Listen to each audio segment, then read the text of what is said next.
আসসালামু আলাইকুম viewers, welcome back to my channel. ফিরে এসেছি নতুন একটি রেসিপি নিয়ে। আমাদের আজকের রেসিপি ডিম পেঁয়াজু। তাহলে চলুন শুরু করা যাক রেসিপিটি। পেঁয়াজু বানানোর জন্য প্রথমে আমরা পেঁয়াজের ব্যাটারটা তৈরি করে নেব। তার জন্য এখানে স্লাইস পেঁয়াজ নিয়েছি 4টে। একটা দিচ্ছি কাঁচা লঙ্কা কুচি, নুন দিচ্ছি স্বাদ মতো, লঙ্কার গুঁড়ো দিচ্ছি হাফ চামচ, আর হলুদ গুঁড়ো দিচ্ছি হাফ চামচ, গরম মশলার গুঁড়ো দিচ্ছি হাফ চামচ। এখানে বেসন দিচ্ছি মোট 4 টেবিল চামচ। প্রথমে আমি 3 টেবিল চামচ ব্যবহার করেছি এবং লাস্টে আরও 1 টেবিল চামচ ব্যবহার করেছিলাম।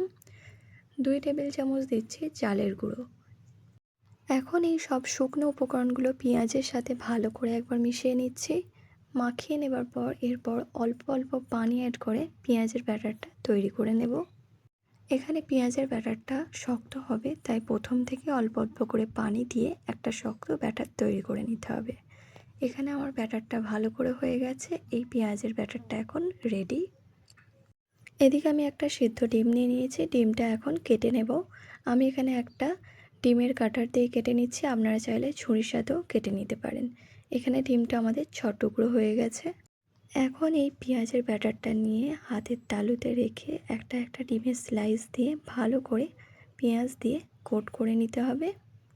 আমরা যেমন ডিমের টেবিল বানাই সেই রকমভাবে ডিমটাকে পেঁয়াজের ব্যাটার দিয়ে কোট করে নিতে হবে। এখানে হয়ে গেছে, এটা এখন রেডি।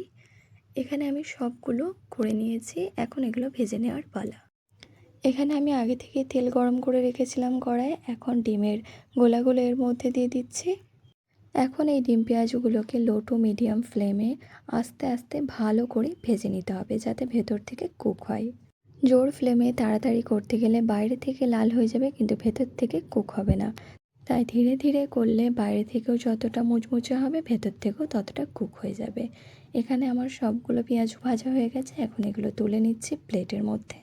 পেঁয়াজি তো আপনারা সবসময় বানিয়ে খান, তবে একবার এইভাবে ডিম পেঁয়াজু বানিয়ে দেখবেন। আশা করছি আপনাদের সবার ভালো লাগবে।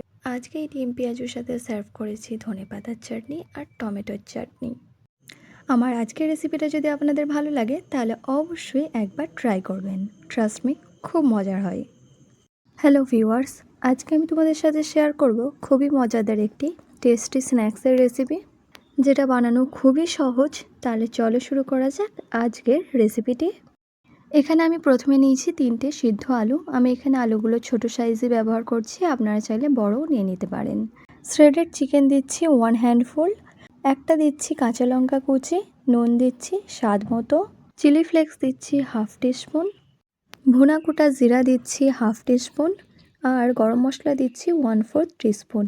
এখন এই সব উপকরণ ভালো করে মিশিয়ে নিচ্ছি এবং আমি এখানে লাভ বাইট করে নিচ্ছি।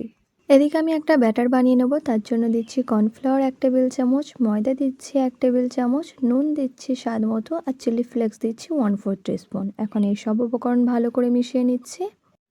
এখন এই কর্নফ্লাওয়ারের ব্যাটারে আমি একটা বাইট ডিপ করে আমি ব্রেড ক্রাম্বসে ভালো করে কোট করে নেব। আপনারা চাইলে এখানে ডবল কোটও করে নিতে পারেন। আমি এখানে সিঙ্গেল কোটই রেখেছি। এই যে দেখুন, এখানে আমার এগুলো হয়ে গেছে। এখন এগুলো ভেজে নেওয়ার পালা। এদিকে আমি আগে থেকে তেল গরম করে রেখেছিলাম। এখন সবগুলো দিয়ে দিচ্ছি এবং লাল লাল মোচমোচে করে ভেজে নিচ্ছি। গ্যাসের ফ্লেমটা মিডিয়ামে রেখে অবশ্যই ভাজবেন, তবে এটা বাইরে থেকে ক্রিস্পি হবে। পটেটো স্ন্যাক্স এখন আমাদের পুরোপুরি রেডি। তাহলে দেখলেন তো কত ঝটপট তৈরি হয়ে গেল আমাদের আজকের মুচমুচে স্ন্যাক্সটি। আপনারা চাইলে এই স্ন্যাক্সটা বাচ্চাদের টিফিন বক্সেও দিতে পারেন। আশা করছি আমার আজকের রেসিপিটা আপনাদের ভালো লেগেছে। ভালো লাগলে অবশ্যই ট্রাই করবেন। আজকের জন্য এতটাই। ফিরে আসবো আবার একটি নতুন রেসিপি নিয়ে। আল্লাহ হাফিজ।